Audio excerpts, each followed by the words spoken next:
नमस्कार दोस्तों, मैं अजय कुमार जैन यूट्यूब के वैदिक एस्ट्रो वास्तु चैनल में आप सबका हार्दिक अभिनंदन और स्वागत करता हूं। दोस्तों, जैसा कि आप सबको विदित है, हम घर बैठे बैठे भारतीय वैदिक परंपरा से वास्तु का ज्ञान प्राप्त कर रहे हैं।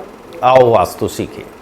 इस श्रृंखला के 35 एपिसोड पूरे हो चुके हैं और हमने कई गंभीर विषयों पर वास्तु के नियम और प्रावधानों के अंतर्गत विशद चर्चा की है। आज हम चर्चा करेंगे कि घर के या किसी भी भवन के मुख्य द्वार या प्रवेश द्वार, मुख्य द्वार और प्रवेश द्वार में क्या अंतर है, इसके विषय में हम पहले ही चर्चा कर चुके हैं। कुछ भवन और घरों में मुख्य द्वार और प्रवेश द्वार एक ही हो सकता है और कुछ घरों में और कुछ भवनों में मुख्य द्वार और प्रवेश द्वार अलग अलग भी हो सकते हैं। इसके लिए आप हमारी वीडियोस, जो पुरानी वीडियो है मुख्य द्वार और प्रवेश द्वार का अंतर, वो जाकर के देख सकते हैं, तो आपको ज्ञात हो जाएगा मुख्य द्वार और प्रवेश द्वार में क्या अंतर है। तो आज हम चर्चा कर रहे हैं मुख्य द्वार के आसपास या मुख्य द्वार के सामने ऐसी कौन सी चीज़ें हैं जो हमारे घर में या हमारे भवन में वास्तु दोष उत्पन्न कर सकती हैं, या हमारे घर में या भवन में नकारात्मक ऊर्जा को प्रवाहित करती हैं। ऐसी कुछ चीज़ें हैं जिनसे यदि आप ध्यान रखेंगे, जिनका आप घर लेते समय या भूखंड खरीदते समय या घर का निर्माण करते समय इन बातों का ध्यान रखेंगे, तो घर में निवास करने वाले प्राणी, आपके परिवारजन सुख, शांति, समृद्धि, ऐश्वर्य और आरोग्य को प्राप्त करेंगे।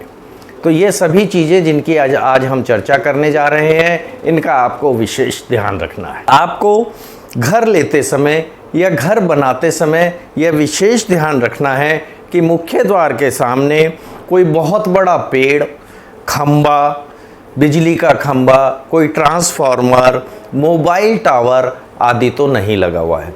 यदि ये आपके ठीक मुख्य द्वार के सामने आ रहे हैं तो ये सब नकारात्मक ऊर्जा को उत्पन्न करते हैं, नकारात्मक ऊर्जा को उत्सर्जित करते हैं। आपके घर के सदस्यों के लिए, प्राणियों के लिए, आपके परिवारजनों के लिए ये रोग उत्पन्न करने का कारण बन सकते हैं, उनकी उन्नति में बाधा का कारण बन सकते हैं, उन सुख, समृद्धि, शांति में रुकावट पैदा कर सकते हैं। तो दोस्तों, इस बात का विशेष ध्यान रखना है कि जब भी आप कोई घर खरीद रहे हैं या घर बनाने के लिए भूखंड खरीदने जा रहे हैं, तो मुख्य द्वार के सामने कोई भी वेद ना हो।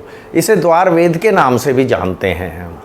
मुख्य द्वार के बीच में यदि आपके कोई पेड़ आ रहा है, कोई खंबा आ रहा है बिजली का, या कोई ट्रांसफार्मर आ रहा है, या मोबाइल टावर आदि है, तो ये बिल्कुल नकारात्मक ऊर्जा को उत्सर्जित करते हैं और इसके बहुत अशुभ परिणाम है दोस्तों। और ये आपके भवन और आपके मकान में, आपके घर में बहुत गंभीर वास्तु दोष उत्पन्न करते हैं। इसका एक और बात मैं यहाँ विशेष रूप से कहना चाहता हूँ कि मुख्य द्वार के सामने तो है ही, लेकिन ट्रांसफार्मर, मोबाइल टावर या बिजली के खंबे अगर आपके मुख्य द्वार के आसपास भी लगे हैं, या आपके भवन या घर के बाहर ट्रांसफार्मर लगा हुआ है, सड़क पर या मोबाइल टावर लगा हुआ है, तो ऐसा मकान बिल्कुल ना खरीदें, उसको त्याग दें, उसको बेचकर किसी अन्य स्थान पर अपना निवास स्थान बनाएं। अन्यथा ये बहुत, मेरे 15 वर्षों 20 वर्षों का अनुभव है कि ऐसे मैंने बहुत अधिक दुर्घटनाएं भी उन घरों में देखी हैं। यदि उसके साथ साथ कोई और भी वास्तु दोष उस घर में उत्पन्न हो रहा है या और भी कोई वास्तु दोष है, तो बहुत गंभीर दुर्घटनाएं उन परिवारजनों को भुगतनी पड़ती हैं। तो आप इस बात का विशेष ध्यान रखें कि आपके घर के बाहर या आसपास कम से कम उससे दुगनी दूरी पर होना चाहिए वो ट्रांसफार्मर। अगर है दोस्तों, आपके घर की ऊंचाई के दुगनी दूरी पर वो ट्रांसफार्मर होना चाहिए। अगर वो ट्रांसफार्मर या मोबाइल टावर या कोई पेड़ बड़ा या खंबा या बिजली का खंबा लगा हुआ है, या कोई चैत्य वृक्ष है जैसे पीपल बड़ आदि, इनको चैत्य वृक्ष है। इसमें जब हमने अपने वृक्षों की चर्चा की थी, वृक्ष वास्तु की, उस समय इन पर विस्तार से चर्चा की थी दोस्तों। तो लेकिन यहाँ पर आपको ये विशेष ध्यान रखना है कि आपके मुख्य द्वार या घर या भवन के आसपास कम से कम आपके भवन की ऊंचाई या घर की ऊंचाई के दुगनी दूरी पर ये होने चाहिए दोस्तों। और अगर वो खंबे या मोबाइल टावर या पेड़ अगर उसकी ऊंचाई की दुगनी दूरी से कम पर आपका घर स्थित है, उसकी भी ऊंचाई से दुगनी दूरी लेनी है दोस्तों। अगर उसकी ऊंचाई से दुगनी दूरी पर आपका घर या भवन स्थित है तो भी ये गंभीर वास्तु दोष उत्पन्न करता है और ये बहुत अत्यंत गंभीर दुर्घटनाएं देता है, गंभीर रोग देता है और उन्नति में बाधक है। घर में हमेशा क्लेश का वातावरण बना रहेगा, अशांति का वातावरण बना रहेगा। तो इसलिए ये बहुत गंभीर वास्तु दोष उत्पन्न करते हैं। इनके विषय में आपको विशेष ध्यान रखना है कि घर के मुख्य द्वार पे या घर की ऊंचाई से दुगनी दूरी या उस खंबे, पेड़, मोबाइल टावर, ट्रांसफार्मर की ऊंचाई से दुगनी दूरी पर आपका घर स्थित होना चाहिए। तभी ये इसकी नकारात्मक ऊर्जा आपको प्रभावित नहीं करेगी। इसका विस्तार से वर्णन सभी प्राचीन वास्तुशास्त्रियों ने, सभी प्राचीन वास्तु आचार्यों ने अपने सभी वास्तु ग्रंथों में किया है, विस्तार से चर्चा की है और ये बताया है कि ये भवन में या घर में गंभीर वास्तु दोष उत्पन्न करते हैं। मुख्य द्वार के लिए मैं आपको 2-4 छोटे छोटे पॉइंट और बताना चाहता हूँ जो आपको ध्यान में रखते हैं घर बनाते समय। मुख्य द्वार सदैव अंदर की ओर खुलना चाहिए। मुख्य द्वार कभी भी बाहर की ओर नहीं खुलना चाहिए। ये भी वास्तु दोष उत्पन्न करता है, ये भी नकारात्मक ऊर्जा को आपके घर में प्रवाहित करता है अगर वो बाहर की ओर खुलेगा।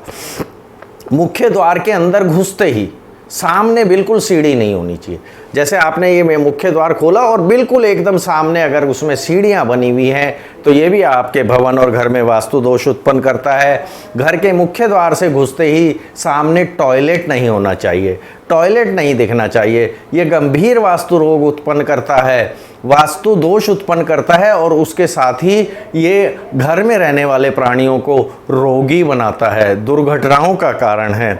मुख्य द्वार के अंदर घुसते ही बाहर लोग टूटा फूटा फर्नीचर, फालतू सामान वो रख देते हैं, वो बिल्कुल नहीं होना चाहिए। घर के अंदर से सामान निकाला, फर्नीचर टूट गया है, कुर्सी का एक हत्था हिल गया, उसको निकाल के बाहर रख दिया कि बाहर बैठने के काम आएगा। नहीं दोस्तों, बिल्कुल नहीं करना है। घर के मुख्य द्वार से घुसते ही कोई भी ऐसा फालतू का सामान, कोई टूटा फूटा फर्नीचर, अनुपयोगी सामान, टूटी हुई कुर्सी, मेज, फर्नीचर आदि आपको बिल्कुल नहीं रखना है। मैंने स्वयं अपने आप व्यक्तिगत रूप से इसको अनुभव किया है कि मैं कई घरों में गया हूँ और देखता हूँ कि मुख्य द्वार से अंदर घुसते ही वहाँ ऐसी कुर्सियाँ पड़ी हुई हैं जो टूटी फूटी हैं, जो फेड हो गई हैं, जिनके रंग उड़ गए हैं।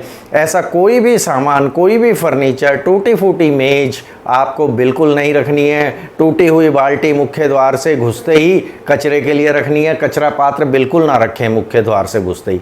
कचरे पात्र के विषय में हम किसी दिन फिर विस्तार से चर्चा करेंगे कि कचरा पात्र घर में या घर के बाहर आपको कहाँ रखना चाहिए। ये भी नकारात्मक ऊर्जा को प्रवाहित करता है क्योंकि कचरे में नकारात्मक ऊर्जा ही है। घर का जो कूड़ा करकट आपने बाहर निकाला है वो नकारात्मक ऊर्जा है, नकारात्मक ऊर्जा को प्रवाहित करता है, गंभीर वास्तु दोष उत्पन्न करता है।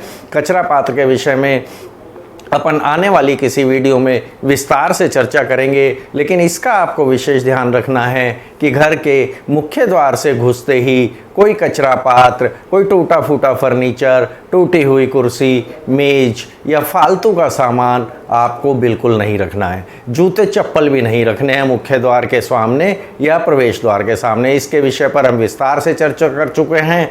हमारी एक वीडियो में हमने विस्तार से चर्चा की थी कि जूते चप्पल नकारात्मक ऊर्जा को उत्सर्जित करते हैं, घर में या भवन में गंभीर वास्तु दोष उत्पन्न करते हैं। ये गंभीर वास्तु दोष क्या करते हैं दोस्तों?